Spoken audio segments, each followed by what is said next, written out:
Yes guys, for all of you who are new here, my name's Colin, and long story short, I was out for 5 years, had to have 3 major knee surgeries, was released from a professional academy and was told I would never play football again. But by the grace of God I came back, signed for a National League side, was playing for a year, and then I did my knee again. This time on the left hand side. But instead of me complaining about it, I've been documenting my journey on Instagram, on TikTok, and I'm now on YouTube. So sit back, relax, subscribe, and enjoy the journey as I show you lot an insight of what it looks like to go from injured to pro. And to show you lot that with God and hard work, anything is possible. My YouTube family, what are you saying? It's an early one today still. It's flipping 7:55 in the morning, as you lot can see. But yeah man, meeting my doctor today. Yeah, can't lie, the comeback is really and truly on. This guy has worked with the best clubs in the world, so I'm excited to see him. Excited to see what he says as well about my knee and my situation. And ideally, I want to know what he thinks about like whether I should go movement room now or whether I should just go straight on the pitch. Obviously it's his choice, it's his decision. But yeah man, literally. Obviously I emailed them already, pattern they said I can record, so when people like this say you can record, just know I'm recording everything. And obviously I know you lot want to see the content, so yeah man. Camera settings are slowly getting better. We've been consistent, so yeah man, let me hop on the tube. And yeah man, see you lot in a bit. Love.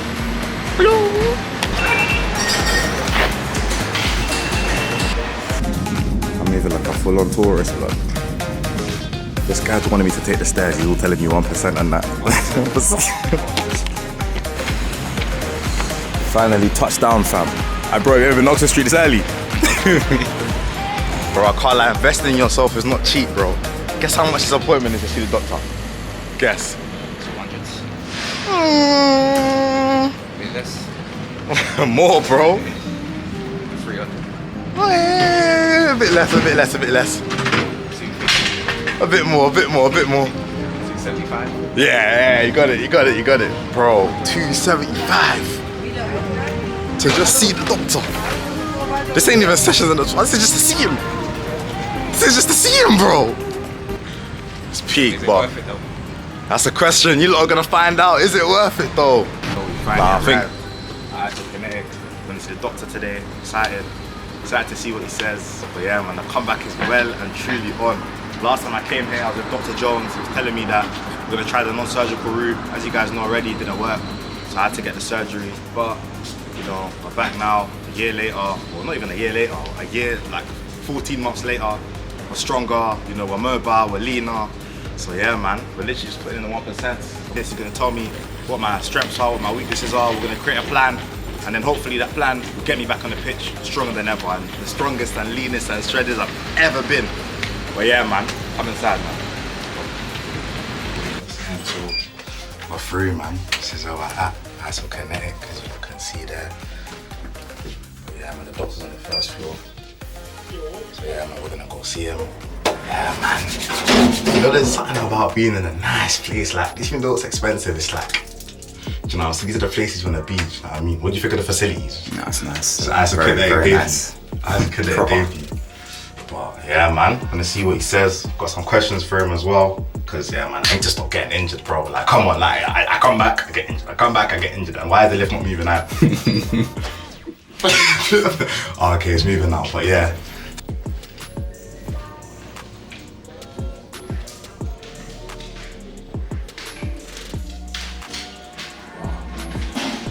Bro, 8 AM on a Monday, 8:30 on a Monday morning, bro. This is the life, bro. This is the life.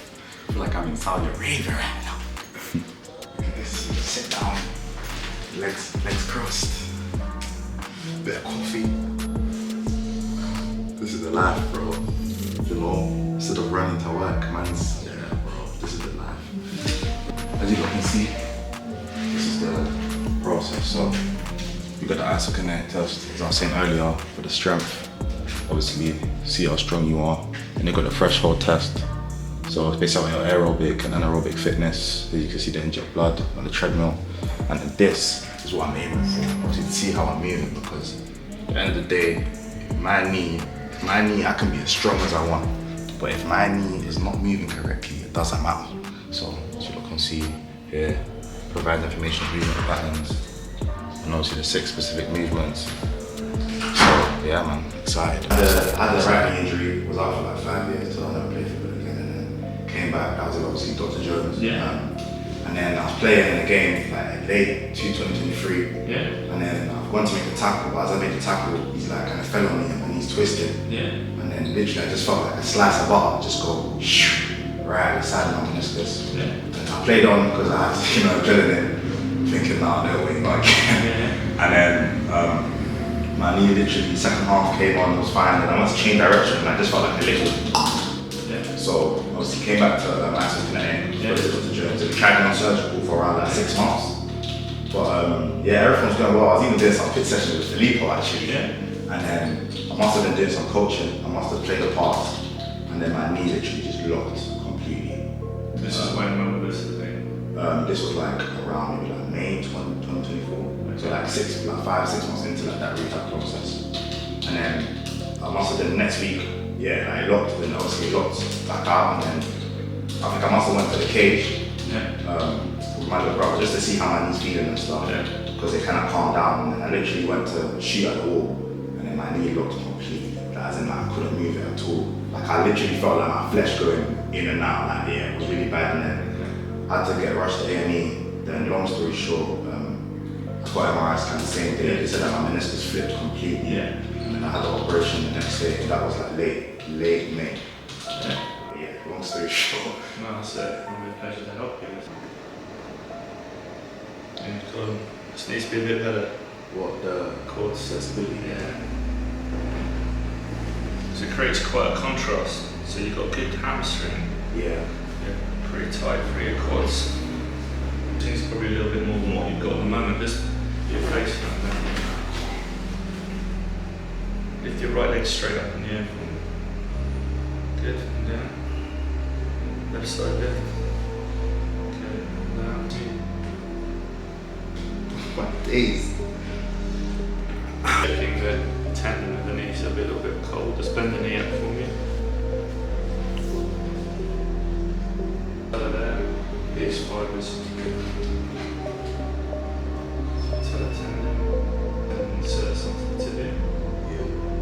When you were younger, did you ever get any pains in the around? It was good. It was good slack, Okay. Oh, it was bad. It lasted like 2 years.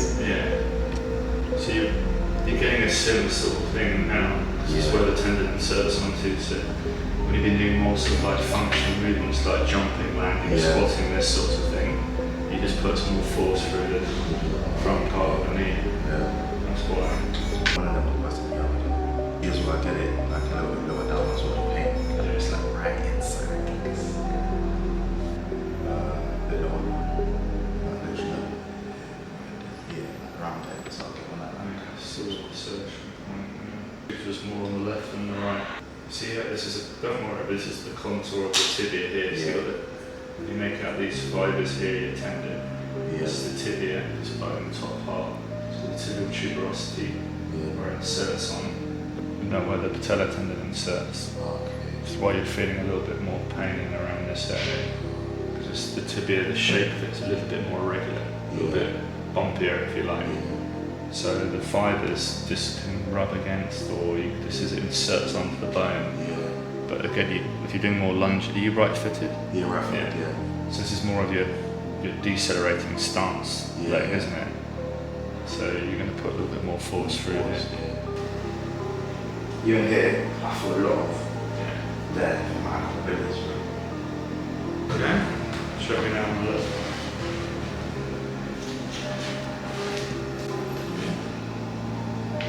Surprisingly, it actually feels like more stable somehow. Like I feel more in control going down, but this one feels like me, like sort of. It's not too bad. I'll tell you, you've been working at this. However, the strength in around your pelvis, particularly the glutes, should be a little bit better. But it's not so much what is strength, but it's more about what we call neuromuscular control. So it's about the timing of contraction, the interaction with different muscle groups when you're moving. You want it to come quite natural. And Filippo, I believe, does very, very well. So even probably since you've last worked with him, I mean, his sort of knowledge around this has further increased. I think you've done really well, but maybe I'm a little bit of work with Filippo, just to help you this transition now. Because what you're feeling in your back and here is very much linked to posture and your alignment. So you've got, so I do, it's very normal, but you've got quite a pronounced anterior tilt. Instead of it being sort of square, it's sort of like that. Yeah, football is usually a slight anterior tilt. So it's naturally linked to genetics, how you build, made, etc., the nature of football activity. However, if that tilt's a little bit more forward pronounced, then biomechanically it means you put a little bit more sort of forces through your body than you need to, particularly through the knee joint. Okay. So having this control here and having this sort of the tilt maybe not quite as pronounced will help. Okay. So there's a little bit of debate in football of saying, well, that's how you build a make, but I disagree with that. I think if you want to try to get this better, and then respectfully, this is why I want to have that sort of level of support. Obviously, the lower you go down the football pyramid, there's not so much sort of general support. You have to be more reliant on yourself. So when you finish your training and you're playing your matches, you know, that recovery and that sort of soft tissue work to make sure you maintain your flexibility is really important, because otherwise it can be quite impactful in terms of your posture and your alignment. So naturally you're always going to have this slight tilt because of Afro-Caribbean ancestry, it's more commonplace. But playing football, whatever, if that tilt becomes more pronounced, and that can create sort of further issues, particularly around your lower back. That's really what I think. Okay, it's possible you're making some good progress. But I think you've probably gone to sort of running exposure, maybe slightly earlier than what you should be. Why do you think, because it's hard to tell, why do you think I keep getting these injuries then? Because I just want to stop. Well, I mean, when it comes to the actual, genetics plays its part in the sense that, your anatomy, what the cards you've been dealt, you've been built with. So, see the guys from 9 to 18 group, and 9, 10, 11, 12, 13-year-olds never really see them. Maybe 13 beginning to be. But you never want them to have an injury. But it's when you have an injury that's when you can begin to start working, and you might be able to identify that there are certain patterns of how you learn to kick a ball, which is obviously very talented, but the way you're running, again, I don't mean it disrespectfully, but it's quite well appreciated. Many actually footballers, if you break down their athletic performance or look at them run and move, they don't actually move very well. Okay, and those sort of movement patterns might be increasing your risk of injury. But you only really get that buy-in when the player's been injured. If they're not injured, they feel quite happy. Okay. So there's probably, I said, it's a bit of bad luck that you've been born with this meniscus, and that's fact. Okay, and I said if you weren't playing football, you probably wouldn't have been a problem, but you are. So when you're playing the football, you've done, but that injury that you got, probably were you 16 when you first had the 14? And then it's probably, you've recovered quite a lot from that, but I don't think as I said, the mechanics, the biomechanics of your body, your movement would probably, you probably had, knees settle down, felt a bit better, and you get back running and playing football again. The way you're running and playing football is increasing your risk of injury. The extent to still watch they look from the coach's opinion in terms of their eye and those sort of things which you can't put data on is also very, very good. So there's, I don't know if you've heard about the coach's eye, you can give them all the data and the facts, but there's still that ability to interpret with your own visual, and Filippo's sort of eye is 280. Also but the ratio is 60, not 65. So your quads are too strong versus your hamstrings. This was below. That's when I came back from the 5-year injury. I was working with Filippo. That was in January 22.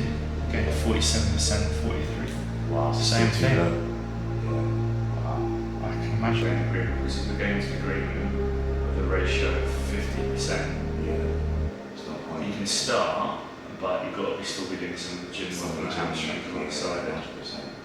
Okay. So the same. Pleasure to help you, right? No, thank you, nice to meet you. I mean, I'm like investment again in money, but Yeah. I believe it'll be worth it. No, 100%, yeah. Alright. No, pleasure to welcome you.